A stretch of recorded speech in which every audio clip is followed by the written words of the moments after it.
Welcome to Lip Service for Contractors. Here you'll learn what moves the needle in your business. With your hosts, Brigham, the deep thinker, Josh, the $100 million contractor, Zach, the confused millennial, Laura, the foreigner.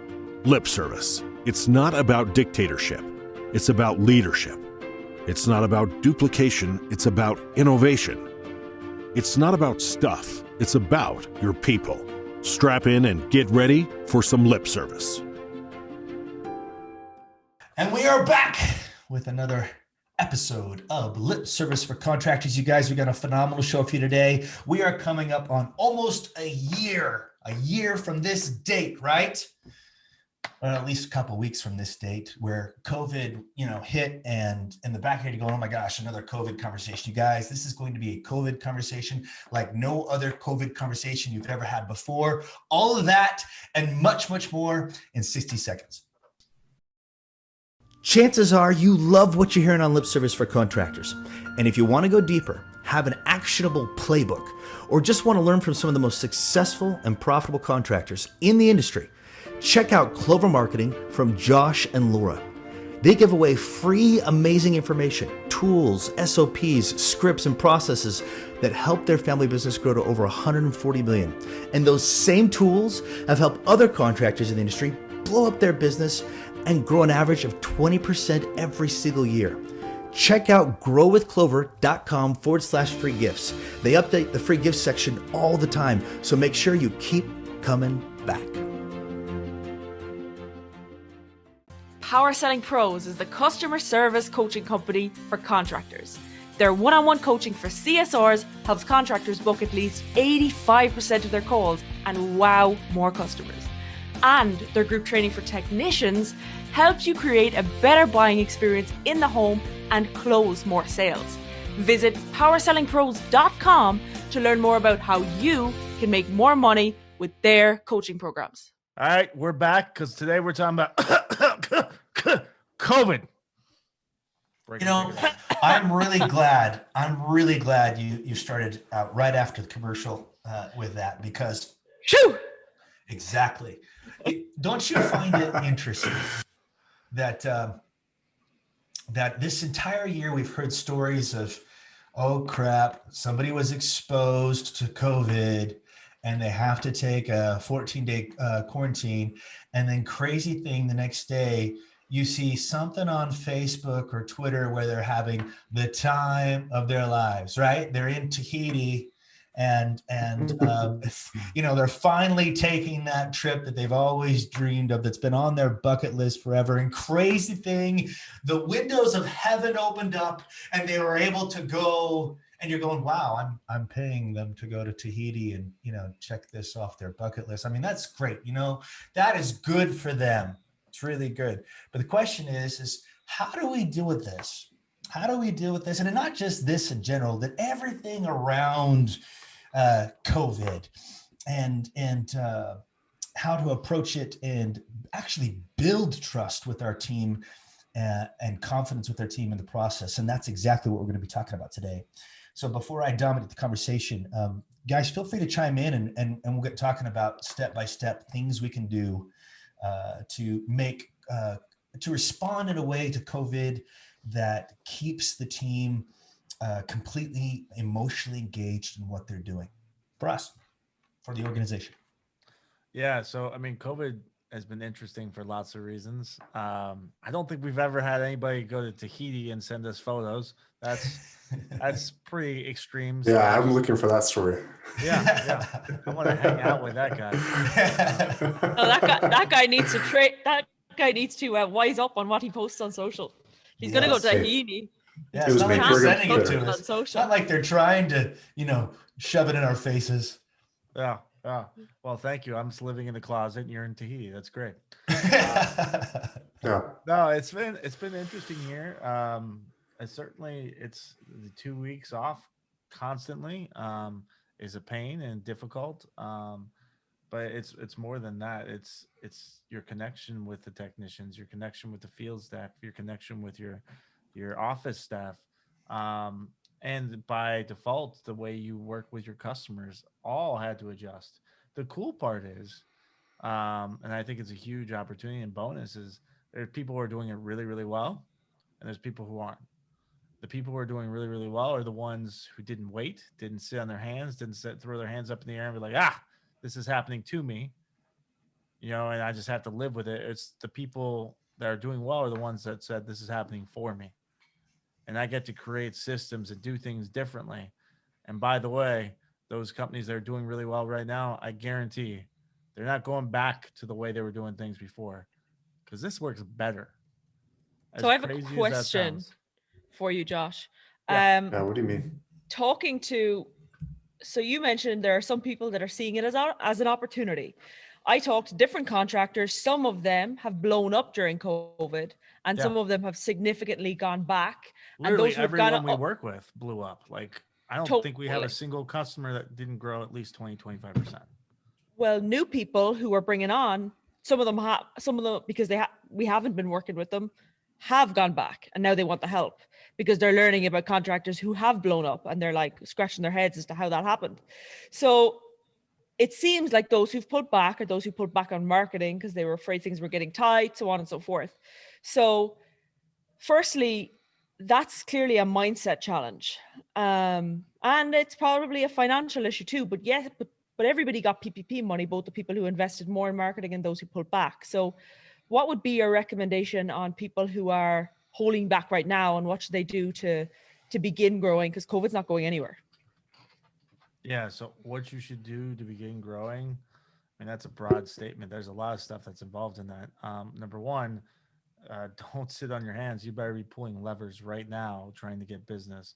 It's, it's practically March is like the worst time of the year to try to generate business. You better be marketing and trying to keep those guys busy. You better be hiring right now. Even if you don't need people, you can replace your weakest team members. Um, like now is not the time to sit back and see what happens. It's the time to be active and to drive. So I don't know if that helps or if that kind of answers the question. And there's lots of ways of doing that. And to be clear, don't do the exact same thing you did before because things have changed. We all have to adjust. Your sales process should be different. Your office probably looks a lot different. Your tech meetings are either non-existent or look a lot different. Hopefully they just look different. You have to do things differently, but I mean, there's tons of opportunity right now. So what are those things? Like, think on many of our members who have grown a crap ton through all of this. What are the common denominators and what's allowed them grow? Like tactics, actionables. Yeah. So I would say one of the first things is in a time of crisis, right? Sometimes we can talk about trust and winning moments, and it takes time, right? Well, with a crisis like COVID, you have just sped up the process dramatically. Why? Because with one crisis, if you respond as opposed to react, it could help propel your company to explosive growth, like we've seen with many of the contractors that we worked with, like we've seen in our own organizations. But we also saw those who took it, became afraid, pulled back, not just on marketing, but they pulled back on training. We felt that, right? And they pulled back on employee, on their staff, right? Cut deep. I hate it when people say that, right? With your staff, because that is the fastest way to ruin trust in an organization is show them that their livelihood is on the line, right? Or make them think that their livelihood is on the line. We want them to feel Especially during safe such an anxious period. Yes, exactly. Sorry. So no, you're right. And I appreciate you chiming that in, because it is all about never letting a good crisis go to waste. Now, look, if we, and I hate putting it that way because I don't want to sound opportunistic. Okay. It's not about that at all. It's not a selfish thing. It's coming from, learning the hard way, that as soon as you're able to put your people first and show them that you'll put them first in a crisis, they're yours forever. And the same holds true with your customers as well. Showing them that you're going to be there for them in that crisis, in that moment. Even then, see, that's your goal. Your goal is to show them that even then, even in that moment. I'll tell you guys real quickly. I was at a Volvo dealership the other day, and it's apparently the safest car on the road. And I want my wife in these snowy conditions to be in the safest car on the road. So here I am trying out this Volvo, and there's other Volvo dealers that I could choose, and other car dealers that I could choose if I want to go a completely different model. And this guy came in, sat down in the back seat while we were driving around, the sales guy, and he said, one of the amazing things about our dealership, and it was a Ken Garff dealership, right? I think they're the third largest car dealer in the nation, but he said one of the amazing things about our dealership is that when COVID hit, the first thing that the owners did was guarantee our paychecks. So while our competitors were cutting and slashing and letting go of their employees, our checks were being guaranteed. And I tell you, I'm going to be here for life. I'm going to be here forever. And I love this place. And when he told me that, something clicked inside my head. I to a certain extent, I didn't care what the price was. I didn't even care when they could get the car to me. See, all those things took a second, second priority when I found out how the owners of this company took care of their people, and how it affected them in a positive way. So again, you never let a good crisis go to waste. Now, look, if you let the last crisis go to waste, or that you feel like you made a mistake, you know what? Join the club. Everybody deals with that to a certain extent. We deal with failure on a regular basis, but the question is how quickly can you get off the ground? How quickly can you pick yourself up, learn from that mistake, and from here on out, write it down. Never let a good crisis go to waste. We're going to respond from here on out instead of reacting.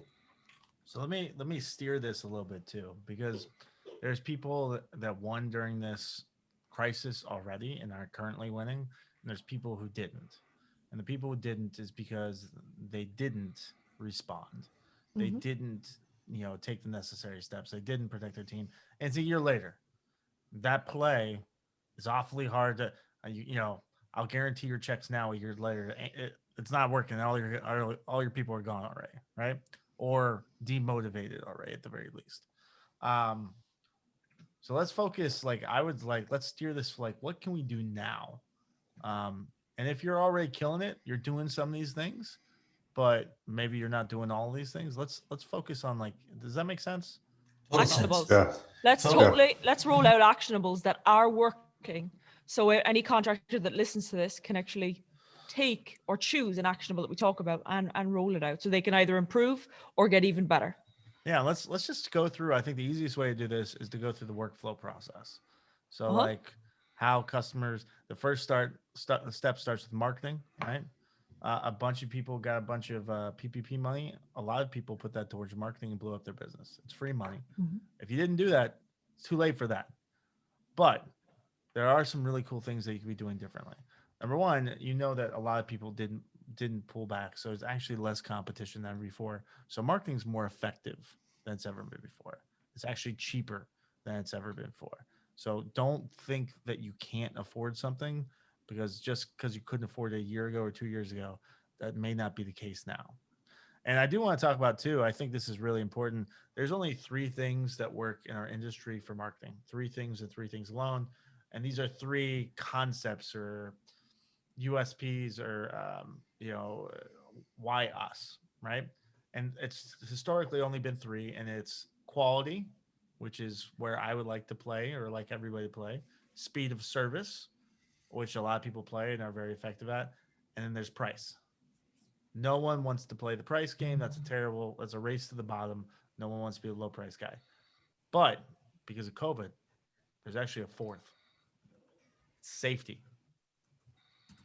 Talk about how you're taking precautions. Make people feel comfortable. During this whole pandemic, people went with people they felt comfortable with, even if it meant more money. And it wasn't necessarily because they knew the advertising, or It was the companies that made it clear that they're going to be safe when they're in their home, that they're taking proper precautions, and that, we care about your health and safety, because everybody's talking about it right now. I would recommend a lot of people at least put that in your marketing, put that on your website. Everybody has a COVID button on their website, but that's just not far enough. Like, that's what everybody else does. And if you do what everybody else does, you could probably expect results that everyone else gets, right? So I think marketing, that totally changed and opened things up, because you'd be amazed how inexpensive you could get stuff, because it's not our industry, maybe not didn't pull back that much, but you know who pulled back a ton? Attorneys, car dealerships, grocery stores, restaurants, and they spend the vast majority. If you take those industries, that's like 90% of people who advertise on TV and radio. They're gone. Yeah. Which means less demand, more supply, which means cheaper pricing. A lot cheaper pricing. So that's marketing. Anybody have any thoughts, comments on that? Zach, Laura, I know you guys are marketing people too. I feel like I think the messaging that comes across in your marketing is key now. And when you spoke there about marketing and people either pulling back or becoming more aggressive, I want you to chat briefly about the phrase that you mentioned when we were with our clients yesterday in California. It's not new. It's not mine. It's borrowed, right? But we were talking about specifically they were having trouble selling IAQ products, and they were specifically talking about upgraded filters. And I gave just simple stats. I said, the number one filter in your home, it filters approximately 70 to 80% of the air in your home on a daily basis. It's your air conditioning. Do you know the second largest filter in your home? In fact, it filters about 20% of the air in your home. It's your lungs. You could buy a filter, or you could be a filter. I love that. You're giggling, but it's true. You could buy a filter or be a filter. That's the truth. I'd rather you buy one. Yeah, that's a great argument. I love that. It's like it's aggressive, but it's true. And like, think about that as like an opening headline on an email. Like sending out an email campaign, your calls are down, the lever is sending out an email campaign. Imagine that in the opening bar. Do you want to buy a filter or be a filter? Like, it's like that's like, ugh, you could feel that in your heart. That's a good one. There was one thing that you a question there, Josh, on marketing. What I was chatting with a client the other day, and they're trying to pull different levers. Their call volume is actually solid, but they wanted to be even better. And we built what you call a change log. So essentially, every day they're trying to pull different levers.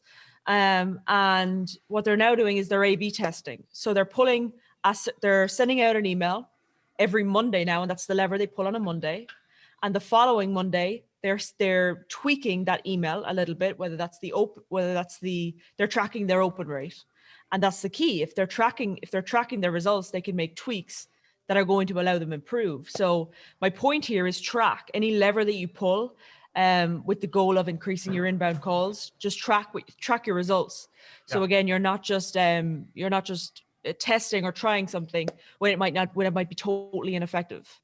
Of course, everything in business, especially marketing, but everything in business, you better be tracking, A/B testing, tweaking constantly. Don't assume anything's working, because that's a good way to waste a lot of time and money and effort. So, and Josh, are you? Go ahead. Go ahead. Finish what you're saying, and I'll ask my question.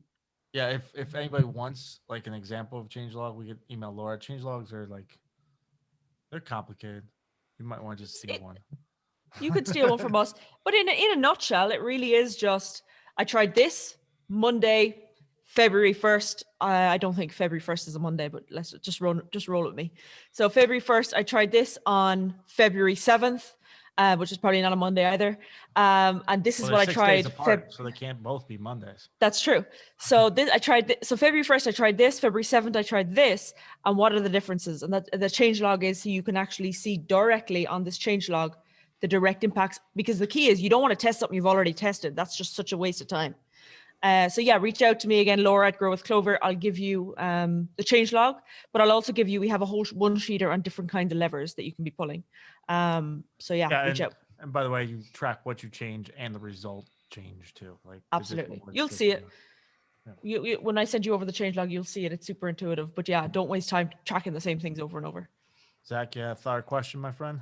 Yeah, on the 4, you're saying there were 3 things you could essentially differentiate on or base your value on, right? There's quality, there's Speed of cost, service. and there's speed of Cost. service. And then you had a safety. And are you saying that was during COVID, or do you see that being an ongoing thing that companies can position themselves on safety? No, it's real easy for me to say like either direction, but the truth is the results will speak to it. Safety is going to be a bigger concern going forward than it ever has been before, and it'll continue to be that way. Just like I don't think masks are going away anytime soon. And I mean, all of this might become somewhat standard practice. I don't know. I think safety will become less of a selling point a year from now, but I don't know that for sure. Crazy things happen. I'd never predicted COVID either, right? But it should certainly be dialed within your marketing, probably forever. Mm-hmm. Yeah, makes sense. Yeah. So, So Josh, especially- I got another question for Josh, unless somebody else has a comment. go for it.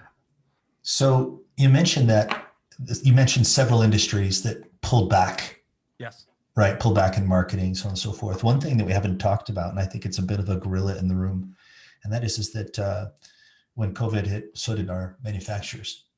They pulled back on building their product and forced dealers to get creative. And I think that's something that is relevant and we should discuss. Yeah, it's less of an issue now. Yeah, certainly. But it was a huge issue for a while. And I don't know if they pulled back purposely. Some of them did. A lot of them, they have huge factories.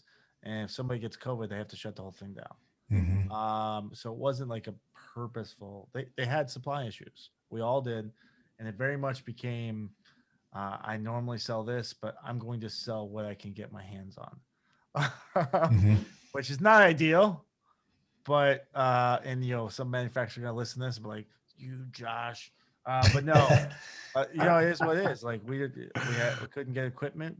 It's not the problem anymore, and it further showed that it's important that you have relationships with those manufacturers, and you build strong relationships. So even when nothing could be done, and that equipment couldn't get to you, you weren't held out waiting for it. There was honesty back and forth, and there was truth, and you could plan and prepare a little bit more than the others. So many contractors like, yeah, it's going to come any day. And like when that system came up, it came to me, and you weren't going to get that system. And they knew that from the beginning. And if they had just communicated that, you would have ended up in a better spot, and they would have ended up in a better spot too, because you're pissed at them now too. So it highlighted to me 2 things. Number one, that you really need to have a strong relationship, whoever your distributor is. And it was highlighted something I already knew, but a lot of people would argue with me. Customers don't care what system we sell them. They will buy what we recommend because we're the experts, and they kind of don't care. And I know a lot of people won't like that, but we know they don't, and ultimately they'll buy what we recommend. Would it be fair to say they don't know any different? Yeah, they don't. Yeah. There's some big names in HVAC, right? Like Carrier, Lennox for sure, Train, depending on where you're at. They have huge names, but the truth is, a customer doesn't even know how to spell Train. Yeah. Like, it's just they don't know anything about Carrier. Like, I had a Carrier before. Okay, that was before. You'll buy what I recommend, and maybe that's Carrier, maybe that's Lennox, maybe that's maybe that's day and night. It's up to me what I recommend, and they'll buy it anyway. Yeah. Yeah. It's like what we said a couple weeks ago. Go ahead. It's like we said a couple weeks ago when we said I don't remember which episode we said this, but nobody wakes up wanting to call or think about their air conditioner or their furnace. Nobody. I personally had never even considered to look to see what brand of air conditioner was in my house until there was something wrong. Yeah. And then even then, you're not calling the manufacturer, so to speak. You're calling the local guy. And again, like you said, trusting if I trust them, if I like them, I'll do whatever they tell me to do.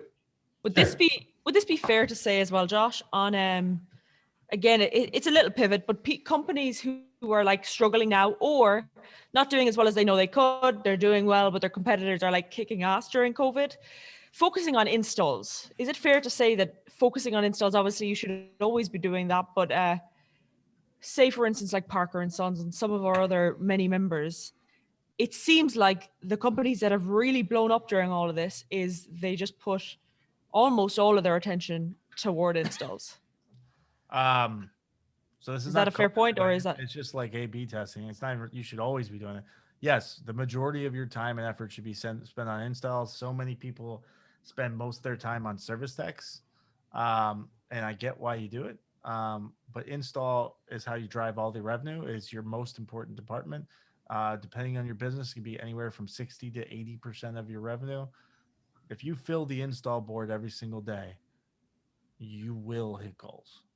So fill the install board every single day. It's the most important department. And not that you can't ignore other departments, but if you're putting 10 times as much effort on your service department as you are your sales and install department, you need to relook your priorities and your tracking. Josh, what about this, Josh? So obviously now installs are really important. But when they come to, obviously a new unit is super expensive and people are struggling financially, like the customer is. It probably makes breaking it down to the daily dollar amount like super important for a customer to even. For sure. Yeah. During COVID, that's become like unbelievably more effective. But let's do this because I think we're going to just keep going off tangents. Let's go back to the workflow and we'll go to installs at the end because I want to go through workflow. And when I say workflow, like let's talk about marketing, then answering the phones, then the follow-up that's different, then the service tech that's out there is different, then the salesperson that's out there and different, then the install that's out there and different, kind of like the ideal model, I guess. So we talked a little bit about marketing. I'm going to let the man do it, and I'll give comments afterwards. But Brigham, how are we answering the phones differently, and how should they be answering the phones differently because of COVID?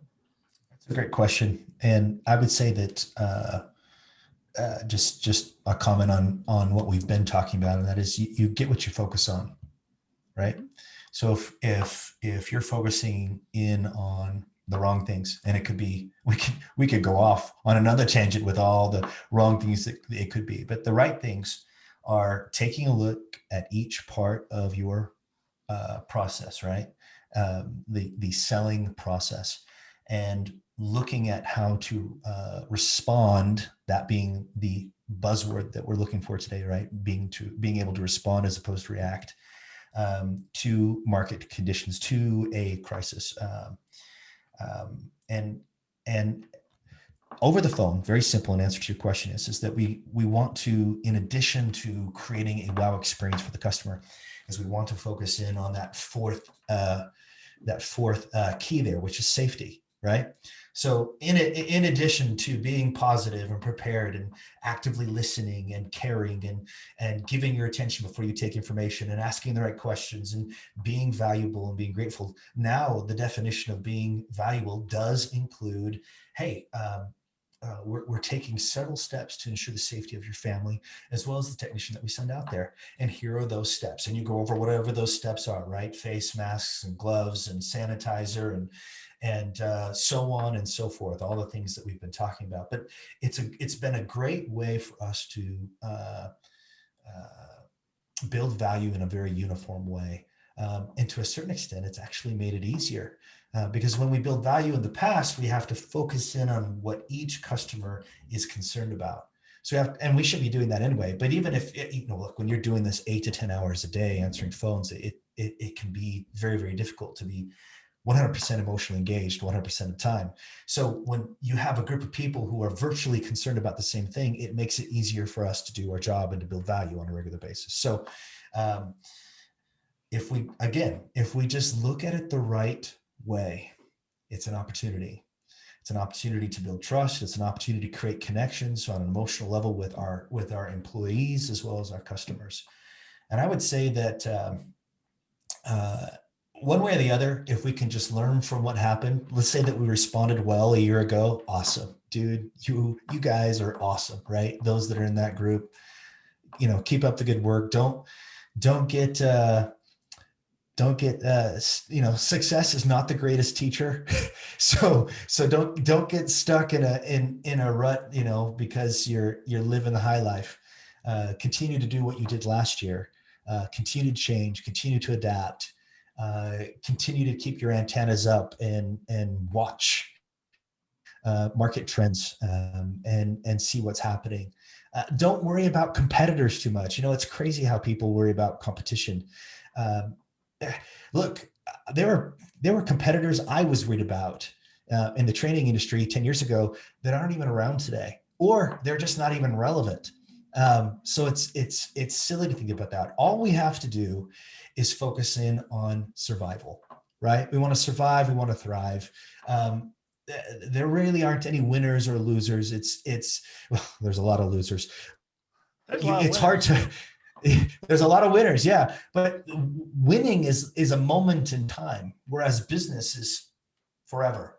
I mean, if you stay alive, if you survive, it's, you could have a business forever. And so how do you respond? Well, you focus on you focus on what you can change, you being your worst enemy, right? If you recognize that you're your worst enemy, you're the one that determines whether or not you're successful, whether or not you fail. And if you can keep the focus and the responsibility on you, you will adapt just fine, no matter what the crisis.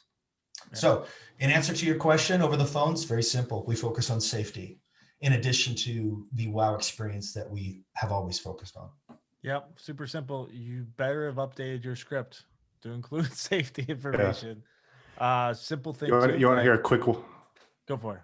Want to hear a quick line that we added to our scripting for CSRs that was actually pretty helpful for a lot of people. We taught CSRs to ask, hey, I also wanted to check and see if you have a 3 to 6 month supply of air filters on hand right now, because air quality is so important. How has your system been working since we last saw you? Do you need us to drop off some filters to your front porch? And this got a lot of people to get in the door, because when you were running out of toilet paper and other supplies, and people had that scarcity mentality, asking if they had a supply of extra air filters for the home was something that people responded to with, I don't actually. And I don't want those to go out the same way things like toilet paper have as well, which a lot of people don't, to get appointments, to go out and schedule calls and walk them through the safety protocols that they're taking over the phone. So people were your clients were delivering filters, just delivering filters, or also doing a service, like delivering filters without delivering a service. Sometimes if they had nothing to do, right? If the schedule is slow and they weren't visiting anybody right now, we had one company that was delivering cleaning products and toilet paper at one point because they were just trying to get in the door with people. It wasn't widespread. Not everybody was doing it, but it was when the schedule was slow and everybody, especially when people were calling to cancel, it was a great way for CSRs to try and save the call and keep that customer on the schedule. I can see the save the call thing for sure. I don't necessarily agree with delivering filters without a call, but I don't agree with really delivering filters at all. But yeah, it's a nightmare to deliver filters. If it's a way to save a customer, but other than that. But if you're saving a customer, I could buy into that for sure. Yeah, that was the main point of it. Yeah. Yeah. I would say that based on the circumstances of the marketplace. Okay, so let's say that when March came around and calls weren't coming in and you had nothing else to do, first thing you want to do is reach out to your customers and make sure they know that you're open, that you're still here, and that you're stronger than ever and thriving and focusing on filters. On back then it was toilet paper. You guys, when has it ever been okay to talk about toilet paper? Thank you, COVID, right? Sanitizer, Clorox wipes, all those things were relevant back then. So it's all based on market conditions. There's no way, though, in my opinion, that HVAC companies should be delivering toilet roll. So let's talk about that for just a minute. Here's what I would say to that, Laura. Like, it's real easy, and obviously it's not economical, and it's not a long-term approach.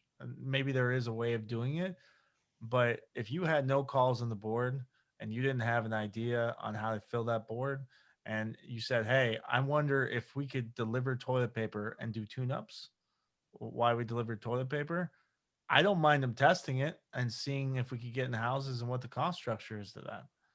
Well, yeah, okay. Yeah. That's a lever that should be tested. I what I course. That's the don't spirit of it. what I don't course. want is companies delivering flipping toilet roll for the rest of COVID. We don't know when that's going to end. And they don't even know does it improve their call volume or their sales opportunity or their average ticket. Of course, we're not talking about Yeah. doing this poorly or not thinking it through or not testing or not looking at results. Like no one. I think they should go without saying. Like, hey, if you do anything, it doesn't work at all. Stop doing it. Like, I don't think Yeah. that's something we need to explain to everybody. Yeah. Yeah. And But with again, it was all based on market conditions of what happened a year ago, right? Yeah. And when somebody is literally without toilet paper and they're using paper towels, plumber's dream, right? It's a plumber's dream. And Yeah. so they had plenty of opportunity, and it's okay to look outside the box to find ways to serve customers in unique ways. There are no bad ideas, just ones we won't use. Yeah. right. I think Laura's passionate about it because we just met with a client and had like a whole hour and a half long conversation about them. With their maintenance agreement, they delivered filters, right? And they put the filter in, and I'm like, do you know how much that costs to deliver that filter? It's like, how often do you not have the filter with you? You have to go pick it up. And we start doing the math. It's like every time you missed it, it was like $300 because they take time off. And it's like, and we calculated they spent about $40,000 in delivering filters that are like under $1. It's like, why don't we just not carry filters in the back of the van anymore? Save $40,000. As So I well, think that's why she's so passionate about it right now. We just had this like deep discussion on and whether that was a good idea or not. like because at the same time, and this happens, obviously recruiting and retention is a challenge, and the calls would come in and it has a potential install opportunity, and the guy can't fulfill the job because he's bloody delivering filters. Anyway, that's just something that I hope listeners reconsider. Okay, so next step of COVID. So we talked about marketing. We talked about answering the phones. I want to just briefly touch on this. The follow-up. So many companies are doing follow-up, and you should be before the technician comes out and after we talked on the phone. But so many of you didn't update at all what that follow-up looks like during COVID. Like, this is something super stupid, but a lot of people do videos. Videos is the best way of doing this, in my opinion. You should send them a text and email with videos. But that video better have a technician with a mask on it, because that's how they're going to show up to the house. And we got to set the expectation. If you didn't do a video, you better be talking about how we sanitize the vans, our hands, the tools, wearing the face mask, going through that. So many people, like, the devil's in the details. Like, you just talked about this whole thing on the phone about being safe. Then you sent me a text message immediately after. You mentioned none of it. It's not congruent, right? So you better be updating that stuff too, probably permanently updating that stuff. And then when the service tech comes out, obviously he better be wearing a mask, because we just talked about it on the phone and on the email and the text message. Plus, is what's best for them and the customer. Wearing the mask, going through that process. Obviously, the technician process has changed too.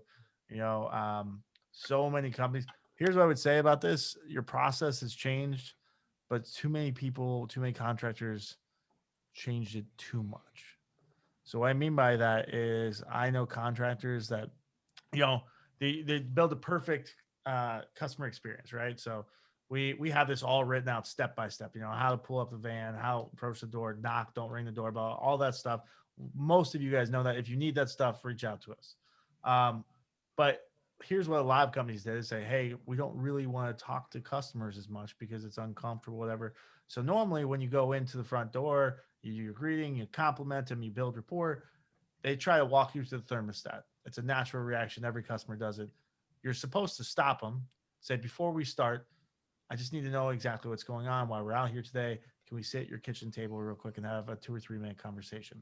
And this is where you're going to ask, if you know somebody has asthma in the house, or hot and cold rooms, or what broke, or is it making noise, or is this loud, or whatever, right? And you're trying to identify pain points and set the expectation that you're allowed to come bring other ideas to them. You're not just a mechanic. You're not there just to replace one thing or do a tune-up and walk out. So many companies decide to skip this step and allow customers to take you straight to the thermostat. And all of a sudden their average ticket went down. It's like, well, no kidding. You just have to do it differently. Whereas you used to sit right next to them and you show them on the same piece of paper. Now we got to sit across the table. But you still have to have that conversation. Does that make sense? Total. Love that. Yeah. Sure. That's good stuff. Goofy story, and it's just funny. A rental of ours got a company out. It wasn't our company, which I wish they called us because it would have saved everybody money. Anyways, they got this company out, and the plumber spent a whole 10 minutes giving out about COVID being a hoax. The whole first 10 minutes of the call, COVID's nothing but a hoax. And he was like, it was just this like A conspiracy. it was a total, he just gave this whole lecture for 10 minutes on the fact that it was a conspiracy theory and a hoax. And this dude, our tenant, awesome guy, and he's clearly very patient. He had in-laws that were struggling from COVID financially and from a health perspective. And this dude was giving him a 10-minute lecture on how it's a hoax. And 24 hours later, his family got positive test results. And it was just like, again, it's back to Brigham, what you teach a lot about. It's just empathy, and clearly just whatever your opinion is, just park it as a tech or as an owner. Yeah. I appreciate you bringing that up because it does bring up one of the issues that we're still experiencing. And now I don't know if we're handling it correctly, but that is that there's a chance that our team, our employees, are not emotionally dealing well with all of this. And what I mean when I say with all this, well, you have to maintain 6 feet apart from other people. You cannot see facial expressions. Why? Because you're supposed to be wearing a mask, and so on and so forth. For us as owners to ignore this is very similar to ignoring what happened last year in March when the economy shut down. Do not ignore or waste a good crisis. And right now, there is a crisis of sanity going on that we absolutely need to address with empathy. Immense empathy. If somebody's numbers are down, if their sales numbers are down, you don't say, dude, if this continues, you're out, right? It can't be like that.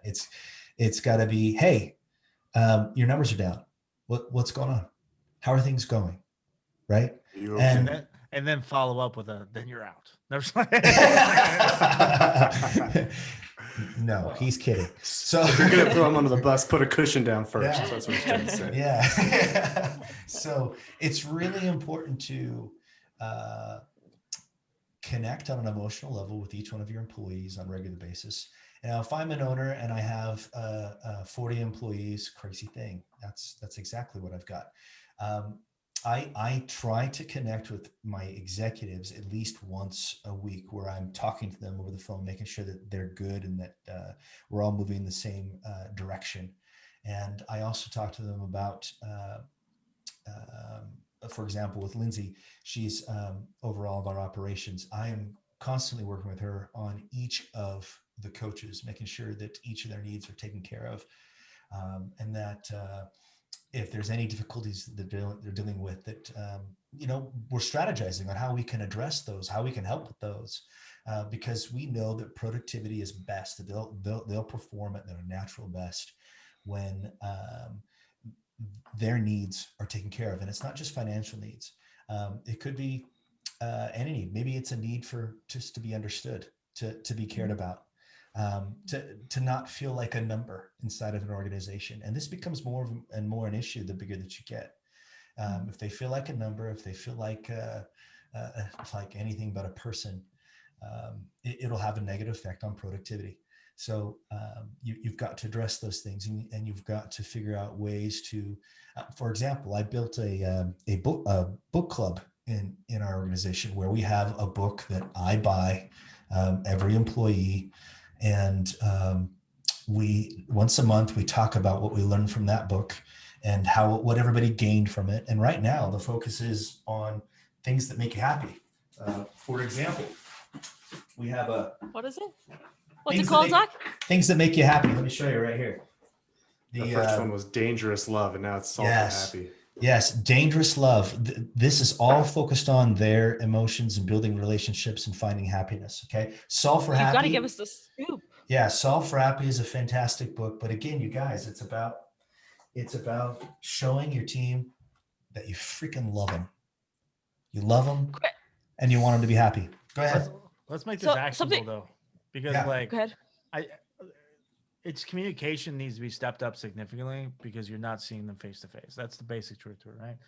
And some companies are really good about having weekly meetings. By the way, everyone should have weekly meetings with all of your departments. So important. Training. Pre-COVID, post-COVID, a lot of people don't do that. You need to be doing that. If you were Even good when at you're it, busy, Josh. especially when you're busy. What are the odds? That's when things come out out of control and things come off the rails. And if you're not communicating, they get really far off the rails. But a lot of people did weekly meetings. You still better be doing weekly meetings. Obviously, maybe we have to do these over Zoom or whatever. You have to be more engaging than you normally have to because you can't sit them in front of you and you can't see that they're going like this as much, right? Like you're on a Zoom. And I really recommend a lot of people to, especially the field staff, to doing a daily video. Take 2 minutes on your phone and just pep them up for the day. Let them know what you're thinking, what's going on. Congratulate one or two of them. This happened all the time regularly in your business. Naturally, that isn't happening anymore because people just aren't spending time with each other. So you have to fill in the gap and make them feel appreciated and understood and let them know that you care and you're watching. So that's the kind of actionable side of that. Okay, so I love that. I love super quick. And I know we're coming to the end of the podcast. We've recently just heard a story of a guy in our industry, and sad story. He committed suicide because of COVID.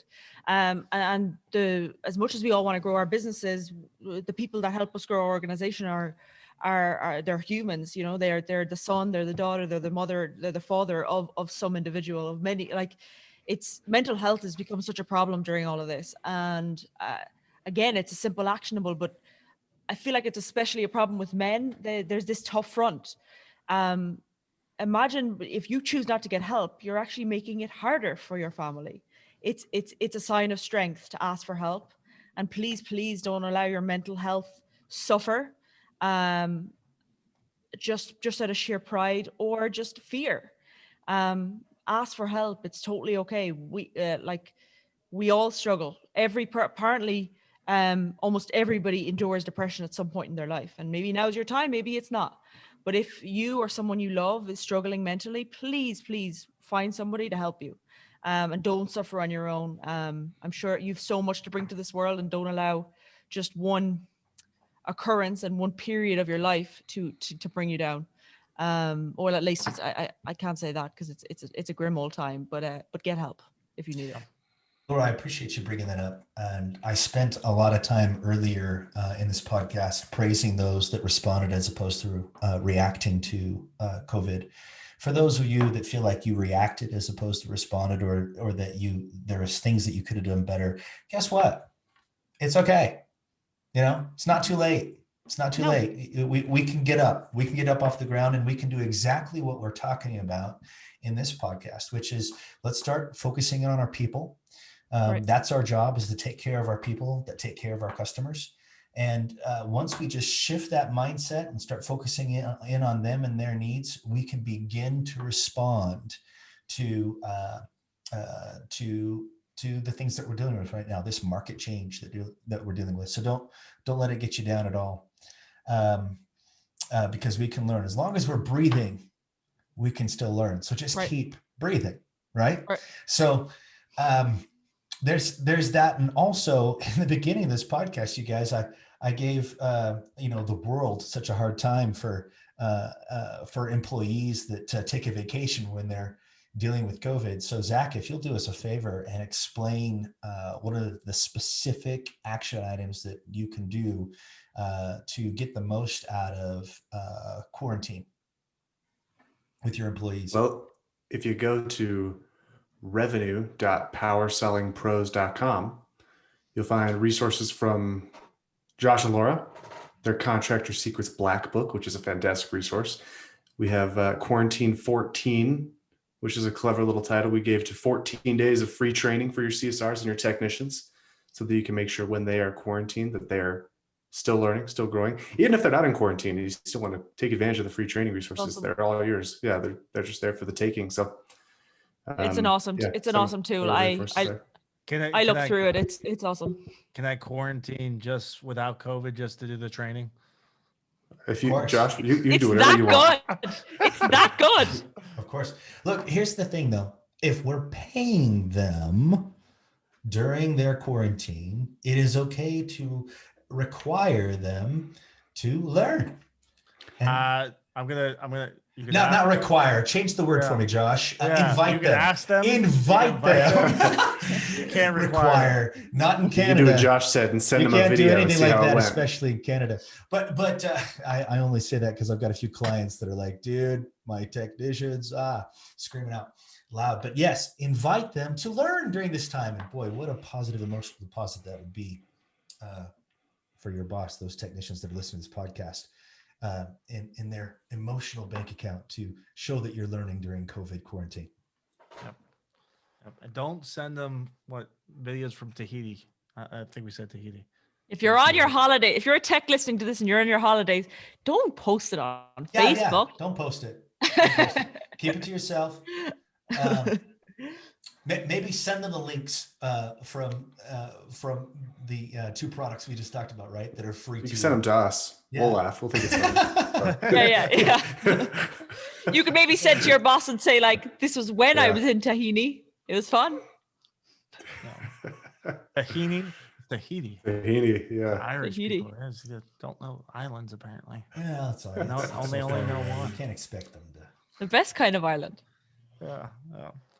All right, guys. Do we want to recap? I know there's other things we could be talking about this, and we could talk about the sales process, and it's a big topic. Maybe we should come back to it at some point, but I hope that was helpful for everyone. The key is, like, everything you're doing, number one, you should be doing this regardless of COVID. You should go back and look with fresh eyes every once in a while and say, is this the best way of doing it? Can we be doing something different or better?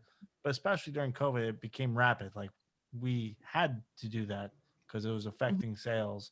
It wasn't a 2% bump anymore. It was a 10-15% bump by making those small changes, right? So reevaluate everything, go through, make sure you're saying the same thing at all stages. You're treating the customer with respect, treating your team members with respect, and making sure everybody's happy and successful during this time, because there's plenty of business still out there. People are staying home. Your closing percentage should be skyrocketing because people aren't getting multiple bids. Business got easier.